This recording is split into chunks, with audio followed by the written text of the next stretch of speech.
One of the most famous passages in the Bible, Galatians 3:24, says the law was a schoolmaster or tutor that brought us to Christ.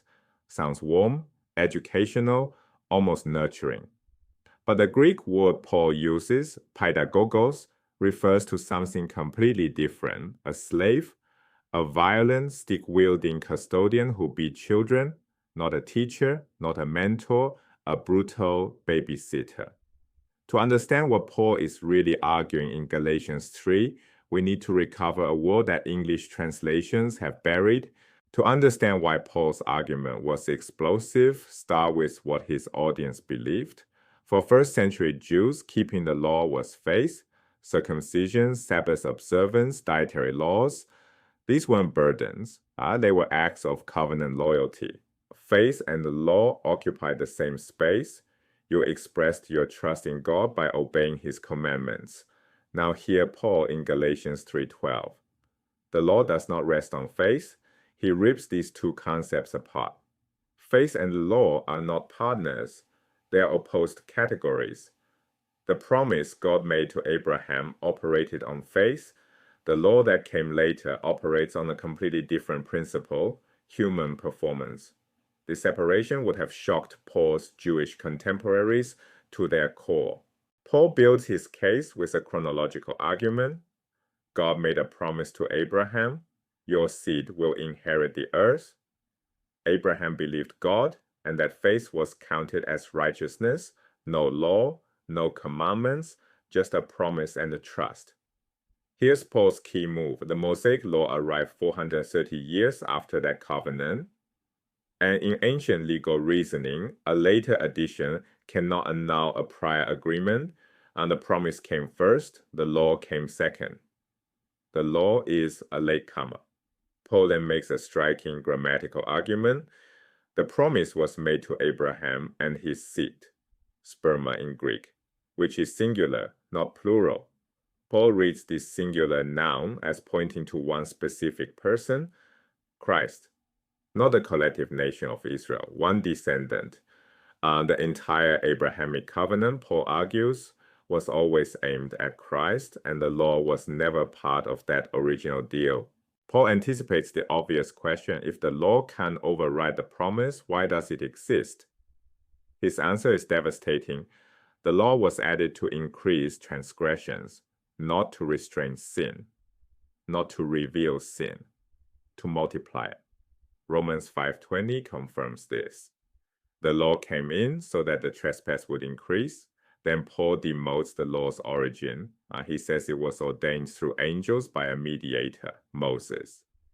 In ancient legal logic, a mediator is only needed when two parties can't deal directly. God dealt with Abraham face to face. The law required intermediaries, but Paul isn't done.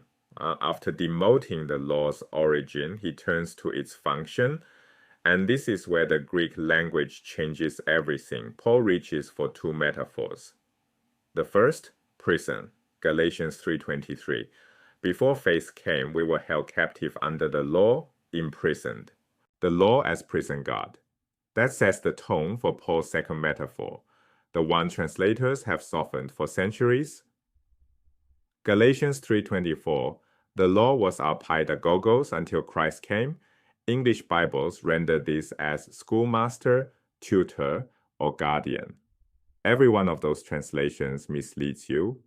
The Greek Paidagogos was a specific social role in the ancient world, and it was nothing like a teacher. It was a slave assigned to a boy in a wealthy household, typically from age 6 to 16. The Paidagogos walked the child to school, carried his books and wax tablets, and disciplined him, often with a stick. Now, that's the image Paul chose for the law. Greek had a separate word for teacher, didaskalos. The didaskalos was a respected, free person who provided intellectual instruction. The Paidagogos was the opposite in every way, a slave, not a free man, a custodian, not an instructor. His method was physical discipline, not education. In Greek comedy and art, pedagogues appear as ugly, stumpy, mean-spirited figures. They were objects of mockery. Children feared them. Adults looked back on them with contempt. And here's the critical detail. The Paidagogos was temporary. Once the boy reached maturity, the pedagog's authority ended completely. The boy became a free adult, and the slave went back to other duties. Paul chose this word with precision. The law is not a wise mentor guiding you toward deeper understanding. The law is a violent, low-status slave whose entire purpose was to keep you in line through force until the real authority arrived. Greek and Roman sources confirm this picture. Plutarch complained that families assigned the worst of their slaves to be pedagogues. Plato's dialogues mention them as figures of low regard. The comic playwright Menander depicted them as drunk and incompetent. When Paul's Greek-speaking audience in Galatia heard him call the law a Paidagogos, they didn't picture a kindly professor. They pictured a harsh slave with a rod. The metaphor is an insult. So why do English translations get this wrong? The King James Version in 1611 chose schoolmaster, a word that evokes authority and education. Modern translations shifted to tutor or guardian, which sound protective and benign. None of these words carry the connotations of servility, cruelty, and the temporariness that Paidagogos carried in Greek. Every English translation of Galatians 3:24 softens Paul's argument.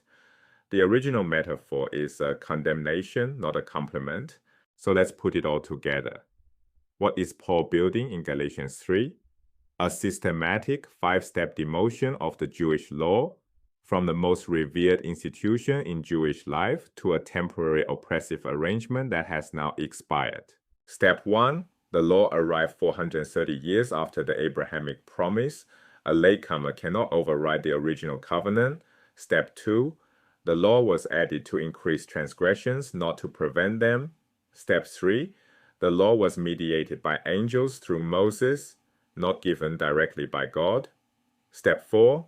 The law functioned as a pedagogos, a cruel slave custodian who disciplined through violence, not a wise teacher who educated through instruction. Step 5. The law was temporary. Its authority ended when Christ arrived, just as the pedagog's authority ended when the boy reached maturity. This is Paul's most radical letter, and this is his most radical chapter. Next time you read Galatians 3:24 in any English translation, pause, ask yourself, am I reading Paul or am I reading a translator's softened version of Paul? The original metaphor is far more radical, far more offensive, and far more deliberate than any translation lets on. Paul didn't call the law a teacher, he called it a slave with a stick. He didn't say the law revealed sin, he said the law multiplied it. He didn't affirm the law came straight from God. He inserted the angels and the mediator to demote its authority.